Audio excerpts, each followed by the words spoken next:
Top quality और consistent performance के लिए सिर्फ सिल्वर पंप नाम याद रखना। ગોંડલના રાજકારણ વિશે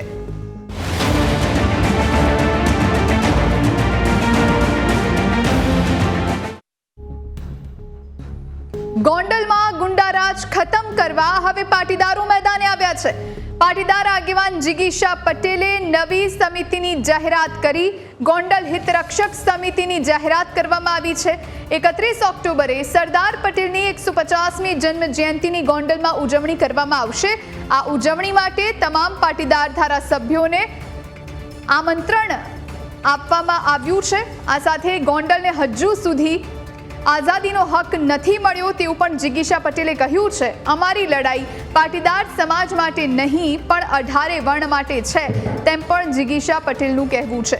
અનિરુદ્ધસિંહ જયરાજસિંહ શા માટે પાટીદાર યુવકોને જ ટાર્ગેટ કરે છે તેવો સવાલ પણ તેમણે કર્યો। જયરાજસિંહ અનિરુદ્ધસિંહ મળીને પાટીદારોને ખતમ કરવા માંગે છે તેમ હેમાંગ પટેલે કહ્યું। પોલીસ પણ જયરાજસિંહ અને અનિરુદ્ધસિંહના દબાણ હેઠળ કામ કરે છે તેમ પણ તેમનું કહેવું છે। ગોંડલને ભયમુક્ત અને ગુંડાગીરી મુક્ત કરવા હિત રક્ષક સમિતિની રચના કર્યાનો દાવો પણ કરવામાં આવ્યો છે।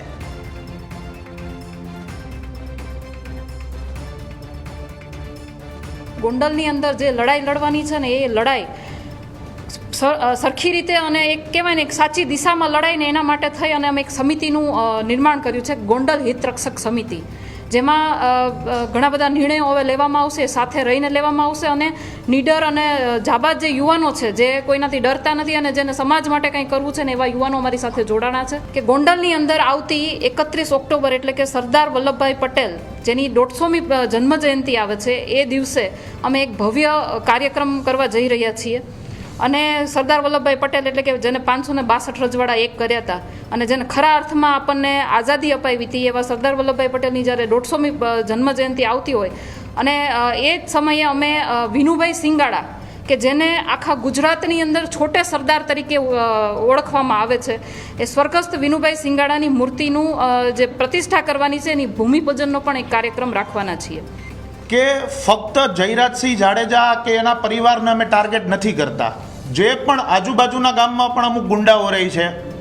હાલ તમે જોયું એમ અનિરુદ્ધસિંહ જાડેજા અને એના પુત્ર રાજદીપ ઉપર જે ગુનો નોંધાયો છે એની અંદર પોલીસ નિખિલ ડોંગા ઉપર ગુસ્સીટોક કરી શકતી હોય, એ ગુસ્સીટોકના જામીન રિવોક કરવાની અરજી થઈ શકતી હોય તો અનિરુદ્ધસિંહ જાડેજા 2 મહિનાથી પકડાઈને એવું તો કેવી રીતે બને?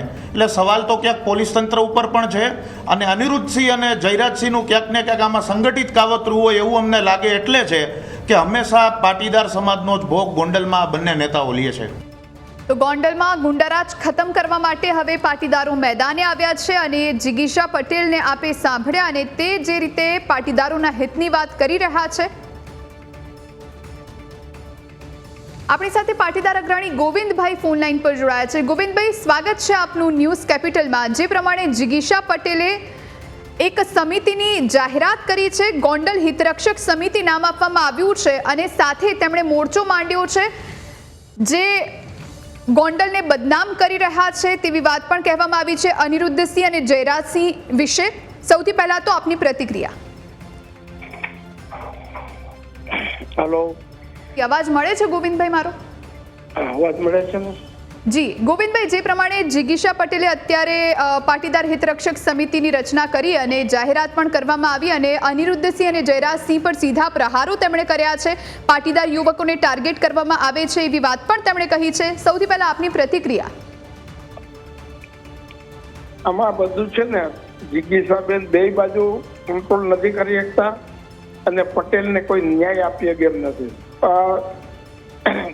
લીબડામાં જે ખૂબ ગુજરી ગયો અમિત, એનામાં કોઈ પણ જાતની જિગીશાબેને મદદ નથી કરી અને કોઈ જાતનો આશ્વાસન પણ આપવા ત્યાં ગયા નથી।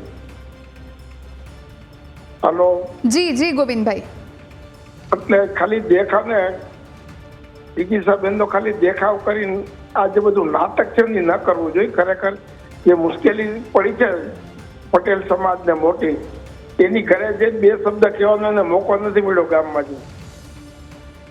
બિલકુલ ગોવિંદભાઈ, જિગીશાબેન અને હેમાંગભાઈ એમ પણ કહી રહ્યા છે કે અનિરુદ્ધસિંહ અને જયરાજસિંહ મળીને પાટીદારોને ખતમ કરવા માંગે છે અને પાટીદારો હંમેશાથી ટાર્ગેટ પર રહે છે, તો એવું કહેવા પાછળનું એમનું કારણ શું હોઈ શકે અને પાટીદાર સમાજ શું એમને સપોર્ટ કરશે આ બાબતે? પાટીદાર છે ને, જયરાજસિંહ કોઈ દી પાટીદારને નડ્યા નથી અને અનિરુદ્ધસિંહ કોઈને છોડ્યા નથી. રીબડા ગામમાં એને 8-10 મર્ડર કર્યા, બધા પટેલના જ કર્યા છે. એટલે અનિરુદ્ધસિંહ છે ને અને ફરાર છે, આવડો મોટો કાંડ થઈ ગયો, પોલીસ એને પકડતી નથી, એમાં કઈ જિજ્ઞાસાબેન બોલતા નથી કે આને પકડો. બિલકુલ ગોવિંદભાઈ, પોલીસ પર પણ તેમણે આક્ષેપો કર્યા છે કે પોલીસ પણ આ બંને વ્યક્તિઓના દબાણ હેઠળ જ કામ કરે છે અને પાટીદાર કોઈ પોલીસ છે ને અનિરુદ્ધસિંહ પૈસા આપે છે એટલું જ કામ કરે છે. અનિરુદ્ધસિંહ ક્લબ હાલે છે, ખોટા ધંધા હાલે છે, એટલે આ બધું પૈસા દઈને હલાવી રાખે, ધરપકડ નથી થતી. પણ આ સમિતિ અને જિગીશાબેનને રીબડામાં આવીને જાહેર સભા બોલાવી જોઈએ અને આને કેટલા મર્ડર કર્યાનું આખું લિસ્ટ આપવું. આ 3 પેઢી જે એનો આ ધંધો છે, એનો દાદો ભાઉભા એને સૌથી પહેલા આજથી 40 વર્ષ પહેલા પોપટ સરપંચનું ખૂન કર્યું, પંચાયત લઈ લીધી ત્યારથી. પછી ઈ ગન છે ને એના છોકરાને મહિપતને આપી, એને 12 ગામ ભાંગી અને કરોડો રૂપિયા લઈ લીધા ખેડૂત પાસેથી અને દરબાર એની સામે થયા તો એનું ખૂન કરી નાખ્યું. પછી ઈ ગન મહિપતે એના છોકરા અનુન આપી, સમાજનું મોટું કામ પોપટભાઈ સોરઠિયા કરતા, એ આજથી માંડીને બધું એનું આ બધા છેતરીને ખૂન કરી અને ધારાસભા લઈ લીધી. એટલે આ ધંધો જ કરે છે, આ રીબડાનો ધંધો જ અનુર છે, એના 4 પેઢીથી આ નાખેને રાખે છે અને જમીનના કરોડો રૂપિયા લે છે, ક્લબો ચલાવે છે. રીબડાની જમીન વેચી હોય તો કરોડમાં લે, 3 કરોડમાં વેચે એના બાપની હોય. ત્યાં તો જિગીશાબેન કઈ એક શબ્દ બોલતા નથી. રીબડામાં આવી બોલવું જોઈએ ને, હું એના આખું લિસ્ટ આપું, 3 પેઢી 4 પેઢી ત્યાં શું કરે છે. એટલે આમાં જિગીશાબેનનું ડબલ સ્ટાન્ડર્ડ જોવા મળે છે, એમનું બેવડું વલણ આપ ગણી રહ્યા છો? એક જ બાજુનું વલણ છે એનું, બેવડું નથી. પટેલ સમાજ માટે એક તો કોઈ નથી એનું. તો આવે ને, અમિત મરી ગયો તો એને ઘરે જ જવું જોઈએ ને.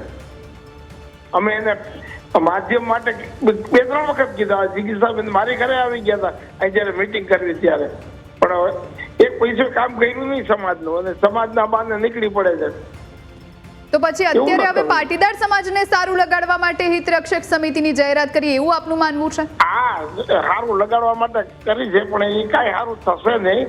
ગામમાં અશાંતિ થાય, ગોંડલમાં શાંતિ છે ને અશાંતિ ઉભી કરશે. અને ગુંડારાજની વાત તેઓ કહી રહ્યા છે કે ગોંડલમાં ગુંડારાજ છે, આપ માનો છો? અનુ એક જ ગુંડારાજ છે. જયરાજથી કોઈને મારીને જમીન નથી લઈ લેતા, કોઈને પૈસા નથી પડાવતા. આ એક જ એવો લુખો માણસ છે કે 5-13 ગામમાં એની દાદાગીરી હાલે છે. ઘરની ચોરીથી માંડીને બધી એમાં એ કઈ બોલતા નથી અને ના હળગાવાનું હોય ને ગામમાં શાંતિ હોય ને હળગાવાનો ધંધો કરે. બિલકુલ, એટલે આજે સમિતિની ખાલી જે રચના કરવામાં આવી છે એનાથી કઈ થશે ખરી? ભવિષ્યમાં કઈ ઉદ્ધાર થશે ખરી? ભાઈ, સમિતિમાં આવવાનું નથી. પટેલ ને દરબારો વધારે ઝઘડો કરાવવાની જરૂર નથી. 2 જણા શાંતિથી આવું જીવન જીવે છે, એમાં ઝઘડો કરાવવાની ક્યાં જરૂર છે? એટલે જિગીશાબેન અને હેમાંગભાઈ ઝઘડો કરાવી રહ્યા છે બંને જ્ઞાતિ વચ્ચે. હા, એ ધંધો કરે છે. ઈ છે ને, આની પહેલા જયારે હતા ને ત્યારે 15 છોકરા મરી ગયા અનામતનું ઠોકીને, એમાં કઈ કર્યું નહીં. અને ત્યાંથી રામ આવ્યા, એને ભાજપને ટિકિટ જોતી હોય એટલે આ બધા નકરા કરે. બિલકુલ, આભાર આપનો ગોવિંદભાઈ અમારી સાથે જોડાવા માટે અને વાતચીત કરવા માટે.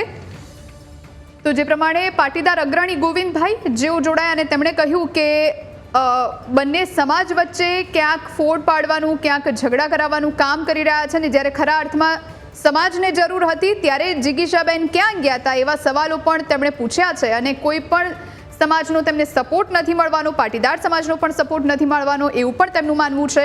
આ તરફ 31મી ઓક્ટોબરે સરદાર પટેલની 150મી જન્મ જયંતિની ગોંડલમાં ઉજવણી કરવામાં આવશે.